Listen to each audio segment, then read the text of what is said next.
Hey guys, I have some gift ideas for you today from the newborn through 7-year-old age range that I think you're really going to like. If you're new here, I'm Christina. I'm a homeschooling and homesteading mom to 5 children in the Canadian Maritimes. My children are currently between the ages of 7 and just about 16. So I feel like having gone through this age group 5 times already, I have a pretty good handle on what the standout gifts have been. The ones that will last a long time, that will grow with your child, and that will work for a single child or for sibling groups, multiple children. That said, I wanted to be sure, and so I asked a few friends as well as on Instagram, if you could only gift one age to this age group, what would you gift? And the answers were pretty similar, so I'm excited to share these with you. So the first thing may seem a little bit odd in this kind of day and age, but it's music. I was gifted 2 CDs in particular that I absolutely loved when I had my first child, Car Seat Baby and Nursery Time Baby. I don't think you can still get them except for maybe secondhand, but I still have those CDs.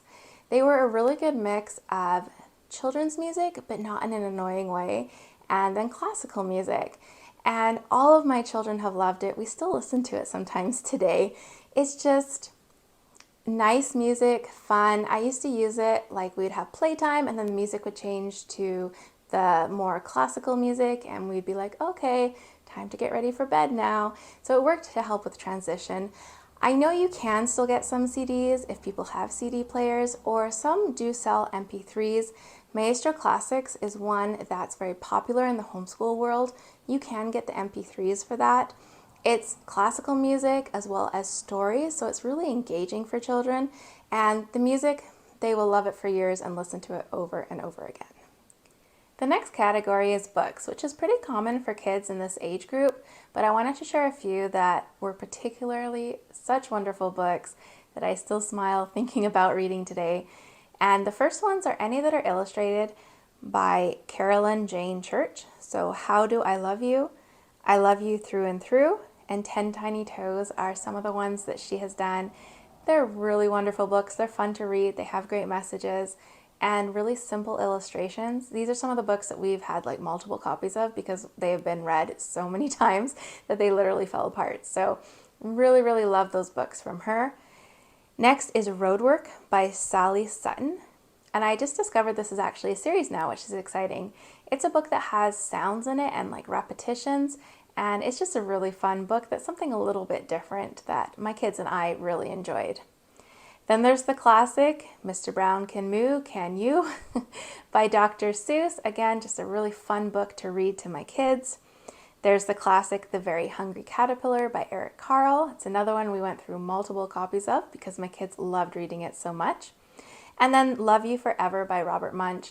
It has such a great message. It may be for a little bit older kids, although I think they might have a board book copy of it now as well. The next one is one that I think every child should have, and that's a play kitchen. I'm telling you, play kitchens, when they're infants, they can start playing with little food. As they get a little bit more mobile, they can start pulling themselves up on a play kitchen. You always want to be mindful of age ranges for products, but this is just something that continues all the way through to the teen years. My teens have used our play kitchen for things where they would make recipe shows or taste testing shows, and they would film it and then they would edit it. So this is a gift that will continue for all the way through their teen years. That's just fantastic. I find that IKEA has the best like felt food. They have so many options. It's very affordable and it's well done. I'd say the packages are like, I think between $9 and $13 or so. They also have all the utensils, the pots and pans at a good price. And I'm not sure if they still have it, but they had a little calculator cash register that we used to have that the kids loved ringing up, and it actually works. So you could like add things and take things away. That was a really, really good gift. Going along with that, Melissa and Doug is also another favorite if you want wooden food. They have both just like the standard. They've got like the cake, the pizza, the barbecue, I think just like the 4 food groups. But they also have the ones that have the little knife, and they have Velcro in them and you cut them and it makes a cutting sound and it comes apart. So Melissa and Doug has lots of options, but I do really love the IKEA ones. The next one is kind of like more for active kids, and the first gift is a Strider bike. Now, there's lots of different brands of balance bikes. Strider's the only one that we ever used because it's the only one we ever needed. We got a Strider bike originally when I think my second child was about 6, and he was having a hard time learning how to ride without the training wheels. And within a month, he was just off and gone. Like the 1 month of using this thing, and he was totally fine on a pedal bike. We then used it for our younger children, and it's phenomenal. They can start using it like around 18 months. I had the one where it had 2 different size seats, and the handlebars would go up and down, so you could adjust it for the child. But there's just so many different ways to use it, and I love the fact that it's very lightweight. So if you have a child, a younger child, they may want to ride for a little bit, but then they don't, and you have to carry the bike, it's so light, it's not a big deal at all. It's so easy to learn, and it skips the training wheels part, so it will save you money as well. Now, it kind of depends on your weather, of course, if this will work for a Christmas gift, but if it's brand new and you have a place in your house, you could always practice in the house first. It's just a bike and a physical, like get energy out type of thing that's great for so many years. My kids typically use it until they're about 6, and then we move them on to a bigger bike. The other idea is a rebounder. This was a lifesaver for me for many years, living in Alberta at the time. Very cold, very snowy, and yes, we got outside and played. But to have it inside the house and to have a small little safe jumping area where they could just get lots of energy out, it was tons of fun. They make ones for kids that have like the handlebar that they hold on to for the really young kids, or just a typical rebounder for slightly older ones. Lots of fun. Everyone can use it. My babies used to crawl across it as well. So it's just a fun thing to get energy out for the whole age range. So let's talk building things next, because this is a great category. First off, there are the wooden blocks, either plain or colored. These are just great for, again, all ages. You can start with the little ones, just stacking 1 and 2 on top. And then it can become more of a building challenge, and you can get extra sets. There's a whole lot of things you can do with that.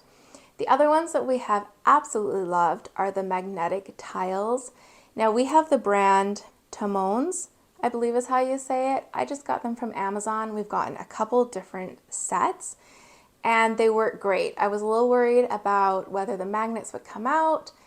Again, follow the age recommendations, but we've had no issues with any of them breaking, and no issues at all. And my kids continue to use it through their preteen, sometimes into the teen years, to build things.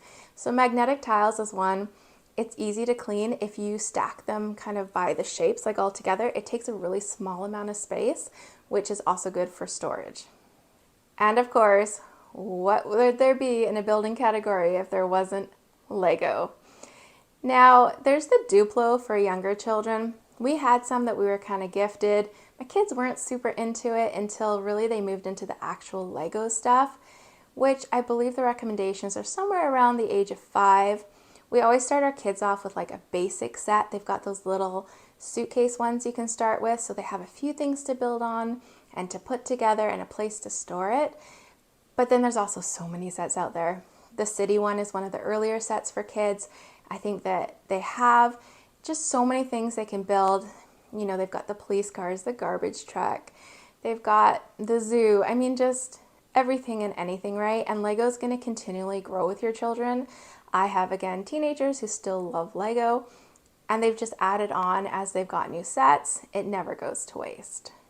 The last few things I wanted to share are from like a games category. There's a couple games that have just been standouts for us in this age group. The first one is Candyland. I believe it's 3 and up. They don't have to have any reading ability. It's all by color, and the rules are fairly simple. Multiple people can play though. I can play, and it's not going to be difficult or boring. It's a great game every time, but it's very simple for the children. The next one is Outfoxed, and I have here that it's for 5+. It's a cooperative game. You're trying to figure out who the imposter kind of thing is. And there is a little bit of reading in the names of the characters, but other than that, there's no reading. It's just by picture, and it's a really fun game. I enjoy playing it quite a bit, and my kids said that's like their top game they really, really love.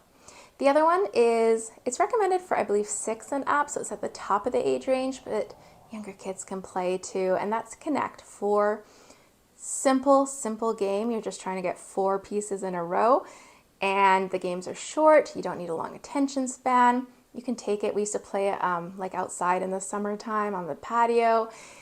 It's just a really versatile game that's simple and easy, but again, it works for really young all the way up through adults. I did want to mention also Peaceable Kingdom. They're a company that make cooperative games starting from, I believe, 3 and up. So a cooperative game is where you're not having like competition, you're working together to get to the end result. My kids were a little bit older when I discovered them, but we did play some of them and they were really fun. And again, they work for that 3 and up. They're simple, they're short, and you don't need reading skills for them. So check them out. The last one I wanted to share is Usborne Puzzles, or Usborne, I always say it wrong. But their puzzles are so well made. They're the only puzzles I buy now. They have one starting with 25 pieces. We have a nativity one that I think is 30, maybe 35 pieces that we love doing every year. And then they go up to like 40, 45 maybe, and then 100 piece. And they have the 200 and 300 as well. But they're just so well made. They're bright. They know what kids like. They're educational in a lot of ways. They have like the body, they have the world, animals, alphabet. They have so many great ones. So these are puzzles that I always recommend. They're going to grow with your child. They're going to work for many years, and they're going to stay put together for many years. Is that how I say it? They're not going to get broken and ripped because they're very durable and heavy-duty puzzles. So those are the gifts that I would recommend for the newborn through 7-year-old age group. As a mom of 5 who's had all 5 children go through this age range, these are the gifts that stand out to me as the best ones. Let me know in the comment section down below if there's maybe something you would add to this that you have found has been fantastic. Otherwise, I hope this finds you having a great day. Take care.